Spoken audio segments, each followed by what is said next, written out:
আসসালামু আলাইকুম। তো আজকে কিন্তু বানাচ্ছি চিকেন মোমো। আমার মেয়ের অনেক পছন্দের একটা নাস্তা আইটেম। তো শুরু করি। এখানে কিন্তু আমি আটা নিয়ে নিয়েছি। আমি সবসময় আটা দিয়েই বানাই, ময়দা ঘরে থাকলে ময়দা দিয়ে বানাই। তো এখানে কিন্তু এখন অল্প অল্প পানি দিয়ে আমি ডোটা বানিয়ে নেব।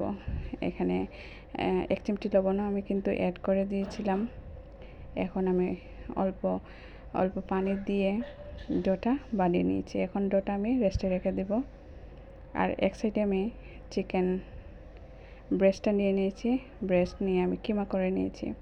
তো এখানে দিয়ে দিয়েছি পেঁয়াজ, তারপরে কুচি করে কাঁচামরিচ, আদা বাটা, তারপরে সয়া সস পরিমাণ মতো, তারপরে লেবুর রস পরিমাণ মতো, আর দিয়েছি আমি লবণ, তারপরে একটু পাঁচফোড়নের গুঁড়ো দিয়েছি, আর দিয়েছি গোলমরিচের গুঁড়ো, আর দিয়েছি অল্প একটু জিরের গুঁড়ো দিয়ে এখন কিন্তু আমি সবগুলো উপকরণ মিক্স করে নিচ্ছি। মিক্স করা হয়ে গেলে এখানে আমি অল্প একটু রসুন বাটা দিচ্ছি। রসুন বাটা না দিলে কিন্তু মুরগির একটা ফ্লেভার আসে না, আমি দেখেছি। প্রথমে ভাবছিলাম দিব না, তারপরে দিয়ে দিয়েছি। আর এখানে কিন্তু কুচি করে রসুনটা আমি তেলে ফ্রাই করে নিয়েছি, একটু ভাজা ভাজা করে। আর সেই তেল সহ আমি রসুনটা আমার কিমার মধ্যে দিয়ে দিয়েছি। এতে কিন্তু খুব সুন্দর একটা ফ্লেভার আসে, খেতেও ভালো লাগে। তো এখানে কিন্তু ডোটা আমার রেস্ট হয়ে গিয়েছে। এখানে আমি পাতলা এবং মোটা করে একটা রুটি বানিয়ে নিয়েছি। এখন আমি রুটিটা একটা কাপের সাহায্যে কেটে নিচ্ছি। আপনার যতগুলা প্রয়োজন আপনি কিন্তু এইভাবে কেটে বড় রুটি করে একসাথে কয়েকটা মানে বানানো যায়। আমি এটা সব সময় ফলো করি।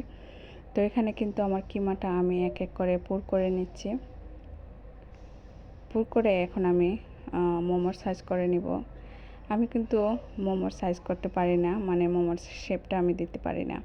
তো আমি যেভাবে পারি সেভাবে কিন্তু মোমোর শেপটা আমি দিয়ে দিচ্ছি।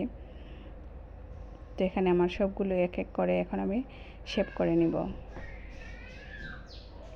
যে শেপই হোক না কেন, মোমো হলেই হলো। আমার মেয়ে যখন পছন্দ করে আমি কিন্তু 2 দিন পর পর এই মোমোটা বানাই।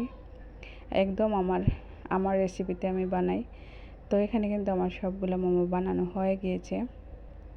এখন বাকি যে কিমাগুলো রয়েছে সে কিমাটা কিন্তু আমি ফ্রিজে রেখে দিব, পরবর্তীতে আবার খাওয়া যাবে। আজকে টাইম কম ছিল। তো এখানে কিন্তু আমি ফ্রাই করতে চলে এসেছি। আজকে আমি ভাপ দিচ্ছি না, এখানে আমি 1 চামচের মতো সয়াবিন তেল দিয়েছি, আর 2 চামচের মতো পানি দিয়ে দিয়েছি। তো এতে কিন্তু ফ্রাই হয়ে গিয়েছে, আবার সেদ্ধ হয়ে গিয়েছে। এই যে রেডি হয়ে গিয়েছে আমার চিকেন মোমোটা। এখানে সস দিয়ে আমি পরিবেশন করে নিয়েছি। আপনারা যে কোনো সস দিয়ে খেতে পারেন। কেমন হয়েছে আমার চিকেন মোমো বানানো অবশ্যই জানাতে ভুলবেন না।